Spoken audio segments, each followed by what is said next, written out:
Hey guys, it's Leah and you're watching Mommy in the Moment. So I am 37 weeks today. I am so excited. I've made it to full term. This is really a big deal because African American women are much more likely to deliver preterm than other races. And so it's really kind of a big deal. So excited about that. Thankfully, I've never delivered early, but every pregnancy is different, and so this is a milestone to be celebrated. All right, so let's get into it. Today, I'm going to talk about how I am getting prepared to breastfeed. Now, I've made a couple of videos on breastfeeding, and I will link that playlist down below and at the end of the video. But breastfeeding, I always say, is one of the hardest natural things you'll ever do. So being prepared is a big deal. So I'm going to kind of go through with you what I'm doing now, what I'm getting ready, and then what kind of things I am kind of getting in order and setting up so that I have a very smooth breastfeeding journey. All right, so the pump. I have used a Medela Freestyle with Lucas. I use the Medela Pump and Style with Nora. And I think going from the portable version to the kind of more substantial version made a big difference for how long I was able to breastfeed. This time I'm gonna use a combination of things. Okay, so my main pump is gonna be a Medela Symphony, which is a hospital grade pump that you can rent. I think they're like thousands of dollars if you try to purchase them. But I'm gonna rent it, and I will put the price per month in with the picture that I post. But I'm gonna rent it from a local company. That'll be my main pump to use at home whenever I am, in the morning, at night, that kind of thing. Now, if it's light enough, I'll take it with me to work, but we do have some pumping spaces at work that actually have that pump there, and all I have to do is bring my kit, and so hopefully I'll be able to continue to use that as well. The other thing that I'm gonna try this time, there are so many kind of hands-free pumping systems out now, mainly the Willow and the LV. I am gonna try the LV this time around. For whenever I return to work, and if there are overnight pump sessions where I don't want to be dealing with a lot of stuff going on, then I can kind of comfortably pop this in and kind of lean back and pump at night. Now, the reason why I chose this over the Willow, it was hard because there's a lot of information, and most of the videos seem like they're sponsored. Because these are expensive. To not have someone send it to you, this is high. Thankfully, my insurance covers it. But the reason why I chose this one was because it has a emptyable bottle. I don't like the fact that with the Willow, at least the second version, you had to buy their storage bags and use a new storage bag every single time. It sounds like their newest version has a reusable container, but when I looked at it, I'm like, well, how do you clean it? It's hard for me to imagine how to get that inside part of that completely clean. Anyways, this is the one I'm gonna try. I'll let you know what I think about it once I really get into using it. The other thing that I think is an amazing option is something called a Hakka Pump. So this is like a little negative pressure pump silicone. You basically squeeze it, put it on your breast, and then it sucks on and it stays there. This is great for catching letdown on the opposite side, or for me, whenever I was engorged and my breast was actually too hard for the baby to latch, I would use this first, kind of get that kind of aggressive letdown and kind of all that tension out, and then it was easier for the baby to latch on. So these are great for helping to build your freezer stash as well.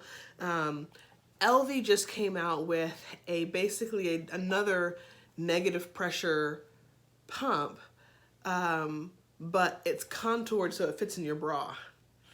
It's a little pricey, but I think I may try it because I know I used these a lot. These were amazing. And if I could nurse on one side and have something inside my bra on the other side, that would actually be a lot easier. So I think the main thing that they changed was the ergonomics of it. So this, I'll see, hopefully it'll work, but if I get that one, I'll also let you know how I feel about it. The other pump that I'm trying this time that I have not tried before is a hand pump. So I like, this one is Even Flow, and I liked it because it had this really soft like silicone insert that seems like it'll be really a lot more gentle kind of during pumping. And one of my residents actually used a hand pump and said it was great for just kind of doing a quick pumping session. Sometimes you can actually get more with this than the electronic pumps. And this I thought also would be amazing for in the car. So if we're taking a trip, we're going to see somebody's parents or something like that, and we don't want to stop to breastfeed, I can pump real quick, make a bottle, and give it to him without having to kind of stop our progress in the car. So I think this is gonna have its uses. And again, I haven't used it yet, but I will review it and let you guys know what I think. So those are the pumps, those are the devices that I'm using and how I'm planning to use each one of them. Now, what about things surrounding breastfeeding, like nipple care and things like that? So I'll do another video where I show you guys my little changing and breastfeeding stations. But having some sort of moisturizer for the nipples is huge. So with Nora, I battled thrush for like months and months, and it was so uncomfortable, and I was always itchy, and she always had it in her mouth, and it was really challenging. And so one of the things that you can do to try to prevent that is to stay as dry as possible. But it's a combination between staying dry and being moisturized, because if you're dry and not moisturized, your nipples will crack, and that's really painful, and that can get infection down under your skin. But if you are always saturated with milk, then it's a great dark, moist, sweet place for yeast to grow. So I would always try to use breast pads. I tried reusable ones that did not have any sort of like plastic barrier, and I found that I would leak through and I would get my bra and my shirt and things like that wet. So I actually much prefer the disposable ones. I know it's not as eco-friendly, but I like the disposable ones. These are the Lanolin kind of extra strength pads. Eventually you won't leak quite as much, but at the beginning it can be a very leaky situation. So I like to use these. So everywhere that I have kind of a changing feeding station, I have a whole bunch of these breastfeeding pads. And then I also like to use some sort of nipple cream. So this is one of my favorite ones that I got. It was actually from Walmart. It's a first year's brand. This one does not have lanolin in it. It basically is shea butter, sunflower seed oil, vitamin E, cocoa butter, things like that. So it's still very like nourishing to the skin. And then I also, because I have different stations, I have just showing you the different ones I have. This is the Lanolin brand organic nipple balm. And it has very similar ingredients to this one. Then of course, you can always use the straight up 100% lanolin. I know that Medela makes this and Lanolin makes this. This tube actually came with a little travel size tube that you can put in your pump bag so that whenever you're going and on the go, then you have that as well. So those are the things that are really important to be able to kind of care for the nipples, because you don't want to have issues with thrush or cracks or pain, that kind of thing, okay? I'm gonna show you my nursing bras. Be right back. Okay, so I'm gonna show you the nursing bras that I plan to use. I've actually got a lot of different kinds because I know from past experience that sometimes you end up preferring something different. So this first one is actually not a nursing bra. It is just a bralette. It was actually, when I got it, it was a little bit too big. But it's crisscross in the front, it's very stretchy. And one, I wanted things that would be cute. Sometimes when you're postpartum, you don't feel cute. And wearing a nice, cute nursing bra sometimes really helps. So yeah, this is not a nursing bra, but this one is crisscross, very stretchy, and I think will work nicely. This is a nursing bra. It's got the kind of molded cups, but it's very stretchy, the kind of crisscross front. I have a pink one in this as well. This is more of the regular kind of molded cup. Kind of looks like a normal bra, but it definitely does clip down. So this may be one of our kind of like if you're going out somewhere and want regular support, but you know, want regular support, then you may want a bra of this nature. And then of course, we've got our nursing tanks. Again, this one does have molded cups for support, and then it clips down in the front like usual. And then last but not least, I got a couple of these kind of lacy bralettes that are in fact nursing bras. You can see the clips here. So just to have a nice variety of things. You never know what you'll like, especially if it's your first time around. You don't want to get a bunch of one thing.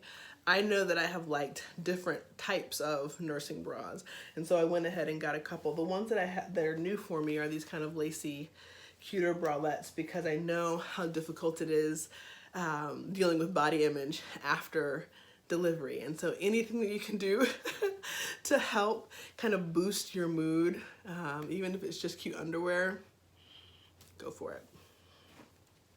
All right, and then last but not least, I wanted to talk about breast milk storage. So I have used a lot of different freezer bags, and I can do a separate video on how to build your freezer stash without kind of overproducing or kind of taking away from what baby needs. But I like the Lanolin bags. I feel like they're easy to close. They lay flat when you freeze them. And there's nothing worse than putting a bag of milk in the freezer and it explodes. And it's just like it freezes, but you figure out that it wasn't fully closed, or it's in your nursing bag or your cooler and it's not fully closed. It's just absolutely devastating. And so I found that these bags were easier to feel like comfortable. They were fully sealed. So I really liked those. We also got a small chest freezer. I got this idea from one of my friends who had twins, and our freezer that we have in our refrigerator is one of the pull-out drawer ones. It's got space in it, but probably not enough space for all the milk that I'm hoping to be able to store up for when I go back to work. So we got a small chest freezer that's going to be for milk storage and for some pre-prepared freezer meal storage that I'm going to do before I have the baby, hopefully. Got you started on that today too. But yeah, so I'll link a picture of that here. I'm excited about it. It's quiet, it's small, it fits kind of in the corner, and we will be able to use that to store as much milk as we need to without feeling like we're taking away space from other things. And then last but not least, this is what I'm actually probably the most excited about. We're gonna get this little mini fridge and we're gonna put it on the counter in our bathroom. Now, this is gonna be multi-use. So once baby starts sleeping a little bit more at night, in order to keep your supply up and to build your stash, doing a nighttime pumping session is huge. Now that is difficult to do because if baby's sleeping, heaven knows I would like to be sleeping as well. But if you can make yourself get up, do a pumping session at night, that's really awesome. But then what do you do with that milk? It's already hard enough to get up. Do I want to go all the way to the kitchen to put it away? I don't. Personally. So what we're gonna do this time is we're gonna have a mini fridge in the bathroom. It's gonna be awesome. So we're gonna I'll be able to pump at night, put that bag in the refrigerator. In the morning, I can take it down to where we're gonna keep it, you know, in the main refrigerator or put it in the freezer. Whenever I go back to work and I start doing overnight call again, Chris can make bottles and put them in the refrigerator upstairs. So he doesn't have to go downstairs to make a bottle and bring it back upstairs. He can have a whole like feeding station for the night right there without having to like worry about waking up the other kids or anything like that. So I'm really excited about this little addition that we're trying out this time around. All right, guys, that was a lot of information. Hopefully some of it was helpful. Breastfeeding is tough, but it's amazing. It's so good for you and for the baby. But being prepared is paramount. You know, like an ounce of preparation or ounce of prevention is better than a pound of cure. An ounce of preparation is better than, you know, damage control later on. So I hope that you guys liked it. Again, check out the videos that I did previously on breastfeeding. Also check out the video that Chris and I did together. That was probably one of my most popular videos. I think it's because my husband is cute. But yeah, check that out. I think you'll like it, and share this with someone who's about to start breastfeeding. All right, guys, have a great day. Bye.